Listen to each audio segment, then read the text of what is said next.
Hello everyone, कैसे हैं आप लोग। तो रिसेंटली सुप्रीम कोर्ट ने यहाँ पे अपनी एक जजमेंट दी है regarding the Pegasus spyware case के बारे में। तो देखिए, यहाँ पे लगभग जुलाई 2021 में जो है ये टॉपिक जो है पेगासस काफ़ी चर्चे में आई थी कि गवर्नमेंट थ्रू इसके वजह से अलग अलग लोगों के यहाँ पे या फिर ओपोजिशन हो गई या फिर अलग अलग जगहों पे यहाँ पे स्पाई कर सकती है। तो सुप्रीम कोर्ट ने यहाँ पे देखिए कि एक यहाँ पे एक्सपर्ट कमेटी यहाँ पे फॉर्म कर दी है जिसके हिसाब से कंप्लीट यहाँ पे रिपोर्ट जो है सबमिट करेगी। तो मेनली यहाँ पे पेगासस स्पाईवेयर केस ये है क्या, इसके बारे में डिटेल में डिस्कस करेंगे और इसके जो है लीगल या फिर जो पॉलिसी जो यहाँ पे हमारे कॉन्स्टिट्यूशनल फ्रेमवर्क के हिसाब से भी डिस्कस करेंगे। तो देखिए, from governance point of view के हिसाब से या फिर science and tech point of view के हिसाब से ये बहुत ही इंपॉर्टेंट वीडियो होने वाली है। तो इस वीडियो को एंड तक बिल्कुल देखते रहिएगा। और इससे पहले अगर आप लोगों ने हमारे चैनल को अब तक सब्सक्राइब नहीं किया है तो इसको प्लीज सब्सक्राइब कर लीजिए ताकि आने वाले ऐसे ही वीडियोस के नोटिफिकेशन इसी तरह आपको मिलते रहे। तो चलिए आज का वीडियो शुरू करते हैं। तो रिसेंटली सुप्रीम कोर्ट ने एक इंडिपेंडेंट एक्सपर्ट टेक्निकल कमिटी, देखिए यहाँ पे टेक्निकल कमिटी यहाँ पे बहुत इंपॉर्टेंट है कि यहाँ पे जो भी कमिटी के लोग होंगे उनमें बहुत सारे टेक्निकल एक्सपर्ट भी होंगे। तो उन लोग यहाँ पे पूरी की पूरी एलिगेशन जो गवर्नमेंट के ऊपर लगाया गया था कि गवर्नमेंट जो है एक पेगासस नाम का स्पाईवेयर जो है उसको यूज कर रही है ताकि अलग अलग यहाँ पे ओपोजिशन मिनिस्टर्स हो गए, अलग अलग इंडिविजुअल्स हो गई, अलग अलग यहाँ पे न्यूज यहाँ पे एक टीम हो गई, उन लोगों के पर्सनल डेटा को हैक कर रही है। तो उसके लिए यहाँ पे टेक्निकल कमिटी बिठाई है सुप्रीम कोर्ट ने। और इस टेक्निकल कमिटी के जो चेयरमैन होंगे, जो सुप्रीम कोर्ट के जो फॉर्मर जो जज है, जस्टिस RV रविंद्रन।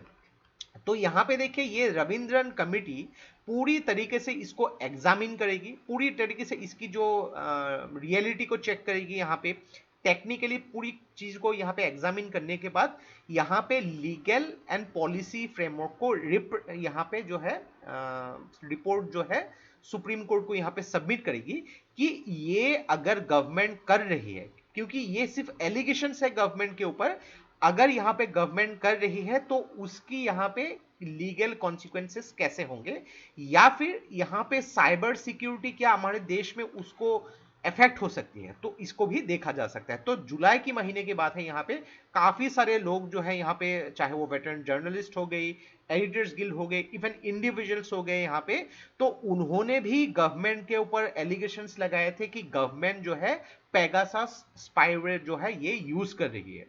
तो इतने बार हम लोग पेगासस के बारे में बात कर रहे हैं तो थोड़ा सा समझ भी लेते हैं कि ये पेगासस एक्चुअली में है क्या।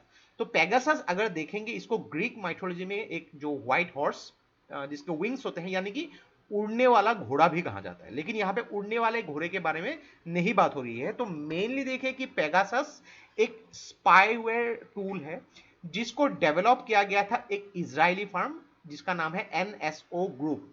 तो पेगासस कैसे काम करते हैं, तो डेफिनेटली आप लोगों ने मालवेयर या फिर स्पाईवेयर के बारे में सुना होगा।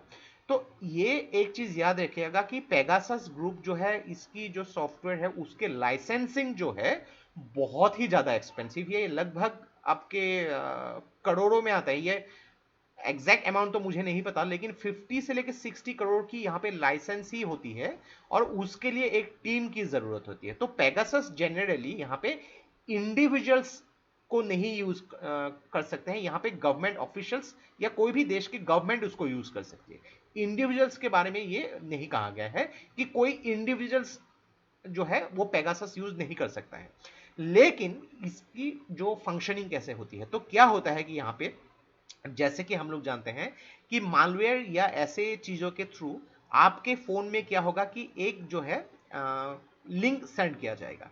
ये लिंक आपके मोबाइल के मैसेज में आ सकते हैं, आपके जो सोशल नेटवर्किंग साइट्स के मैसेंजर्स में आ सकते हैं, ईमेल में आ सकते हैं। तो जब भी यहाँ पे यूजर्स उस लिंक को क्लिक करेगा तो उससे क्या होगा कि इस स्पाईवेयर जो है ये ऑटोमेटिकली यहाँ पे इंस्टॉल हो जाएगी उस यूजर के फोन में। अभी अगर बात करेंगे हम यहाँ पे पेगासस, तो पेगासस इतना ज्यादा पावरफुल एक स्पाईवेयर है जिसके हिसाब से जो व्यक्ति किसी व्यक्ति को टारगेट करना चाहता है उसके फोन में यहाँ पे अगर उस लिंक को सपोज मान लीजिए कि इंस्टॉल हो गया, तो ये जो टीम है, जो टीम सर्विलेंस कर रही है, वो टीम इस मोबाइल के यूजर्स की पूरी प्राइवेट डेटा, उनके पासवर्ड, उनके contact list, calendar events, text messages, even जो लाइव वॉइस कॉल जो है उसको भी ट्रैक कर सकते हैं। इनफैक्ट थ्रू पेगासस ये जो मोबाइल फोन है उसके कैमरा भी ऑन हो सकते हैं, इवन उसकी जो माइक्रोफोन है उसको माइक्रोफोन भी ऑन किया जा सकता है। तो क्या होता है कि सपोज आपके मोबाइल में कुछ कनेक्टिविटी है नहीं, कोई फोन पे नहीं है, आप मोबाइल को अपने आपके पॉकेट में या फिर कहीं पे रख रहे हैं, लेकिन उसके जरिए ये पता लग सकता है कि ये एक्चुअली आप है क्या, आपके चारों तरफ चल क्या रहा है। तो बहुत ही डेंजरस है। आइए इसको थोड़ा और भी डिटेल में समझते हैं। तो पेगासस स्पाईवेयर क्या करते हैं, through message, WhatsApp, I message या फिर अलग अलग मेल के थ्रू आपके मोबाइल में एक लिंक भेजा जाएगा। ये लिंक जनरली बहुत ही अट्रैक्टिव लिंक होती है कि सपोज अगर आप कुछ डोनेट करना चाहो या कुछ आपके थ्रेटनिंग भरा एक हो सकता है कि अगर आपने उसको डाउनलोड नहीं किया तो आपके लिए प्रॉब्लम हो सकते हैं, तो आप अनजाने में क्या हो सकता है उस लिंक को क्लिक कर देते हैं, और ये स्पाईवेयर क्या होता है कि आपके सिस्टम में, चाहे वो आपके आईपैड हो, आपके आईफोन हो, आपके लैपटॉप हो, कहीं पे भी ये इंस्टॉल हो जाएगा आपके कंसर्न के बगैर। फिर ये आपके मोबाइल के एसएमएस, आपके ईमेल, आपके फोटोज, आपके वीडियोस, आपके कॉन्टैक्ट्स, इवन आपके फोन को रिकॉर्ड करके व्हाट्सएप कॉल्स, आपके कैलेंडर इवेंट्स, आपके मोबाइल का जो माइक्रोफोन है उसको ऑन रख सकता है, आपके कैमरा को भी एक्टिवेट कर सकती है, फ्रंट कैमरा को, इवन आपके जीपीएस डेटा को भी ये ट्रैक कर सकती है। तो ये हो गई पेगासस के बारे में। तो इसीलिए हम लोग को यहाँ पे अलर्ट होनी चाहिए। ये तो पेगासस के बारे में मैं बात कर रहा हूँ, लेकिन जो भी अलग अलग स्पाईवेयर हो गई या फिर मालवेयर हो गए, तो ये भी ऐसे ही चीज होती है। जनरली हम लोग को यहाँ पे क्या आता है कि मेल्स में ज्यादातर ऐसे चीजें आती रहती है, और हम लोग अनजाने में उसको यही सोचते हैं कि क्लिक कर देने से क्या होगा, लेकिन जब क्लिक कर देते तो यही एक्टिविटीज चलती रहती है, लेकिन हम लोग को पता भी नहीं होता है। तो ये तो बहुत सिंपल सी बात है। बहुत ऐसे खतरनाक चीजें की वजह से हमारी पर्सनल इंफॉर्मेशन दूसरे एक टीम को लग सकती है। तो ये इसके बारे में क्या होनी चाहिए, हमारे देश में कुछ पॉलिसी फ्रेमवर्क होनी चाहिए कि ऐसे सिस्टम आनी ही नहीं चाहिए इंडिया में। कोई भी अगर देखे ऐसे सिस्टम को डेवलप भी कर रही है तो उसके लिए भी लीगल फ्रेमवर्क होनी चाहिए कि उन लोग के लिए कैसी कैसी पनिशमेंट या सिस्टम होनी चाहिए। क्योंकि ये देखिए आजकल के जमाने में कोई भी आपके पास जाके डकैती करने की सोचेगा नहीं, लेकिन आपके पर्सनल इंफॉर्मेशन को यहाँ पे हाईजैक करके, उसको हैक करके, आपको ब्लैकमेल करके आपको तबाह कर सकते हैं। तो ये बहुत ही इंपॉर्टेंट है। और ये जो एलिगेशंस गवर्नमेंट के ऊपर लगा है, तो उसमें सुप्रीम कोर्ट ने क्या क्या इशू दिए हैं उसको भी थोड़ा देख लेते हैं। तो सुप्रीम कोर्ट ने यहां पे बोला है कि राइट टू प्राइवेसी। देखिए अगर बाई चांस गवर्नमेंट ने ऐसे काम किए भी हैं, तो right to privacy is a fundamental right. तो ये जो है एक सैक्रोसेंट राइट है ह्यूमन एग्जिस्टेंस का।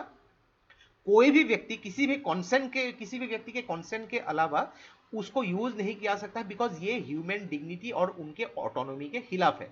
अगर किसी व्यक्ति के यहाँ पे गवर्नमेंट भी अगर किसी व्यक्ति को टारगेट करना चाहते हैं तो उन लोग को एक प्रॉपर प्रोसेस होगा, एक सिस्टम होगा, उसके हिसाब से यहाँ पे टारगेट कर सकती है। दूसरी बात है कि कोर्ट ने यहाँ पे एक बहुत ही अच्छे से लिंक दे दिया है कि यहाँ पे सर्विलियंस क्या हो सकती है और सेल्फ सेंसरशिप क्या हो सकती है। यानी कि कोई व्यक्ति अगर वो थोड़ी सी सस्पिशियस लगे तो उनको ट्रैक कर सकते हैं डेफिनेटली, लेकिन इसमें सेल्फ सेंसरशिप की भी बात होती है कि अगर कोई व्यक्ति उनको ट्रैक कर रहा है तो उनको इस बारे में पता भी होनी चाहिए या फिर उनको नोटिस भी आनी चाहिए। तो यहाँ पे बहुत ही इंपॉर्टेंट वे से कोर्ट ने जो है यहाँ पे लिंक को भेजा है यहाँ पे। और कोर्ट ने यहाँ पे एक चीज की है कि बाय चांस अगर गवर्नमेंट ने ऐसे काम किए भी है तो गवर्नमेंट को यहाँ पे हमेशा फ्री पासेस नहीं मिलेंगे कि हम भाई ये नेशनल सिक्योरिटी की वजह से कर रहे थे, नेशनल सिक्योरिटी की वजह से ऐसे कुछ चीजें हो सकती है। तो नेशनल सिक्योरिटी की बात करके ऐसे एक्सक्यूजेस देके गवर्नमेंट भी ऐसे चीजों को नहीं कर सकती। और बाय चांस यहाँ पे गवर्नमेंट ने, तो यहाँ पे स्टेट बोला गया है, स्टेट के बारे में ऑलरेडी हम लोगों ने फंडामेंटल राइट में काफी पढ़ा है यहाँ पे, तो आपको पता होगा स्टेट किसको रिप्रेजेंट कर रहा है यहाँ पे। तो स्टेट ने अगर ऐसे कुछ काम किए हैं तो भले ही वो नेशनल इंटरेस्ट के वजह से हो, लेकिन ये जो है एक क्राइम है, एक इलीगल एक्टिविटी है, और उनको प्रोसीड्योर एस्टैब्लिश बाय लॉ उसके थ्रू पनिशमेंट जरूर मिलेगी। तो मेन चीज देखिए यहाँ पे दो चीजें आती है कि लीगल फ्रेमवर्क कैसी होनी चाहिए, क्या गवर्नमेंट के पास ऐसे राइट्स है, अगर राइट्स है तो उनके कंडीशंस क्या क्या है, बिकॉज ऑब्वियसली नेशनल इंटरेस्ट के लिए गवर्नमेंट को ऐसे चीजें करनी पड़ सकती है, तो उसके लिए क्या क्या पॉलिसी फ्रेमवर्क है गवर्नमेंट के लिए यहाँ पे, या फिर गवर्नमेंट के जो एग्जीक्यूटिव टीम है उनके लिए यहाँ पे डिटेल में होनी चाहिए। और सेकेंड थिंग, कोई भी अगर सपोज यहाँ तो पेगासस के बारे में बात कर रहा हूँ, कोई भी इंडिविजुअल टीम या कोई भी ऐसे अगर एक जो व्यक्ति स्पाईवेयर या मालवेयर के वजह से किसी व्यक्ति को अगर ऐसे ही उनके डिटेल्स को हैक करके उनको ब्लैकमेल करे, तो उसके लिए क्या लीगल फ्रेमवर्क है ये डिटेल में मौजूद होनी चाहिए, क्योंकि ये अगर नहीं होगी आने वाले टाइम में इसकी बहुत ही भयानक परिणाम हम लोग को देश में देखने को मिल सकता है। तो आज के जमाने में कोई आपके जाके आपके वॉलेट से पैसे चोरी नहीं करेगा, आप खुद ही जब इस ट्रैप में फंस जाएंगे आप खुद ही उनको पैसे डिपॉजिट कर देंगे, लेकिन ये नहीं होनी चाहिए और इसके लिए एक स्ट्रिक्ट रूल हमारे देश में होनी चाहिए। तो यहाँ पे यही हम लोगों ने डिस्कस किया रिगार्डिंग जो पेगासस स्पाईवेयर केस में, जहां पे सुप्रीम कोर्ट ने रविंद्रन कमेटी को बिठा के उसको टेक्निकली एग्जामिन करके रिपोर्ट सबमिट करने को कहा है। आने वाले टाइम में इसके ऊपर कोई भी अगर डिटेल्स हम लोग को मिलती रही, डेफिनेटली हम लोग आपके साथ यहाँ पे डिस्कस करते रहेंगे। तो आशा करते हैं इस वीडियो से आपको बहुत कुछ चीजें सीखने को मिला होगा, और ये वीडियो अगर आप लोग को अच्छा लगा इसको प्लीज लाइक कीजिए, इसको सब्सक्राइब कीजिए, इसको शेयर कर दीजिए, क्योंकि ऐसे वीडियो बनाने के लिए हम लोग को बहुत ज्यादा मेहनत और रिसर्च की जरूरत होती है, और आप लोग का सपोर्ट हम लोग को बहुत ज्यादा इंस्पायर करता है और भी हार्ड वर्क करने के लिए। तो आज के लिए बस इतना ही, देखते रहिए Study Rise, take care, thank you and जय हिंद।